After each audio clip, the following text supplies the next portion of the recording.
Good morning. I'm Adriana, one of the directors of Picture Flip Enterprises. Science and psychology do actually interact together, in my opinion, very well. So I'd like to talk about transforming the polarised blueprint of our human personality. And in talking about this on our podcast, gain a better understanding of how we think, why we think, and what really drives our behaviour, and what are the energies that actually form our thoughts and therefore what we do. Because human beings think in pictures. We human beings have the capacity through our visual channel to use our imagination to create an image. Actually, this is an internal representation or picture, and to recall images of past experiences. The mass of these internal pictures is made up of our emotional and mental energy. So let's talk about definition of energy, the force required to produce work. Our emotions, in other words, emotion, energy in motion, form our thoughts and drive our behaviour.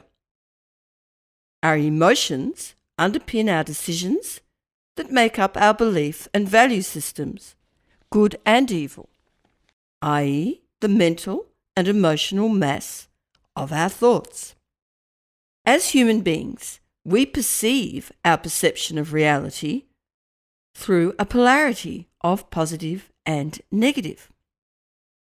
Our perception of reality, and therefore our responses, are based in the mass of the energy forming our pictures and driving our behaviour. An internal conflict occurs between the positive character attributes, emotions, aligned with the rational mind, and the primal emotions of our instinctual mind. We can call this the reptilian brain. Our instinctual mind is not based in reason, rational thinking, or empathy.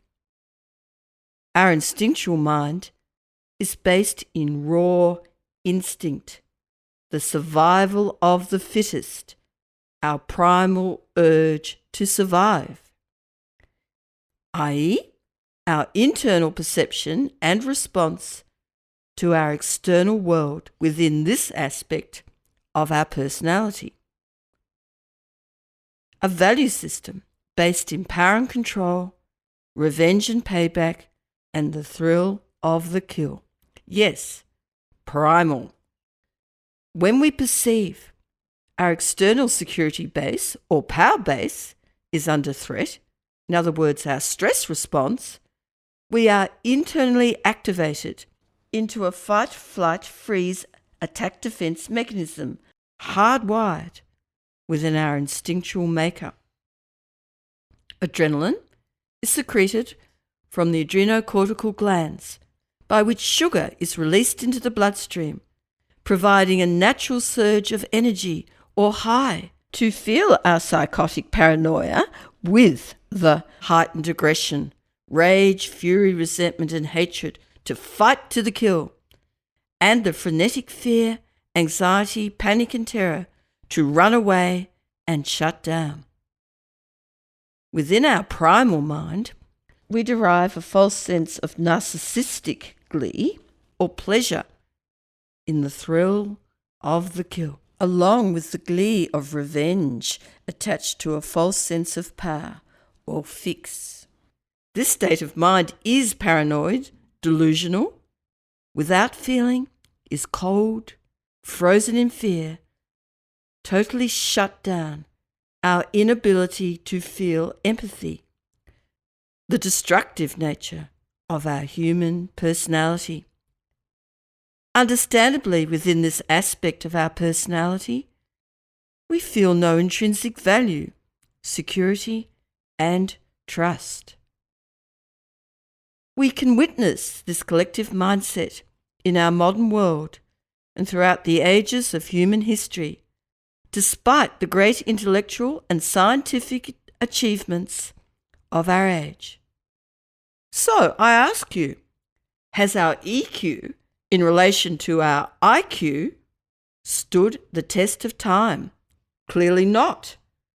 The evidence speaks for itself. For example, war, acts of terrorism, acts of violence, domestic, etc., drug, alcohol addiction, disparity between the rich and poor, negative impacts of climate change, sex abuse, pornography, etc., acts of corruption, financial, institutional, etc., and on we go.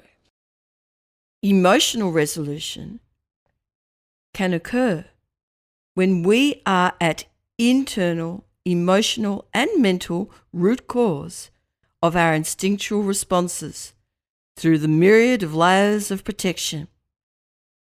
These protective layers comprise the cocktail of our primal emotions of our base sexual force, a mindset of the survival of the fittest held in our cellular memory, a composite of filters through which we screen our distorted perception of reality. Remember, fear does distort reality. This primal value system is in complete conflict with the trusting, cooperative, and compassionate nature of our personality. Perhaps you might like to find sources of documented scientific research in relation to cellular memory and intergenerational trauma and attitudes repeated from generation to generation. Perhaps the Middle Eastern conflict is a very good example of this. The intellectual mind, rational mind, can actually make sense of our shift in perception because we have felt the emotional link causing our thoughts and behaviour. This is emotional resolution. Free of a victimised, disempowered state of mind, we can experience a series of epiphanies. In other words, picture flips. Therefore, understanding how we form our personality and how our personality works energetically is paramount to shifting our paradigm. A paradigm shift is an acceptable term in both a psychological and scientific context. i.e., no universal energy can be created, lost, or destroyed. However, universal energy can be transformed. Critical mass is the sum total of fissionable material that can sustain a chain reaction.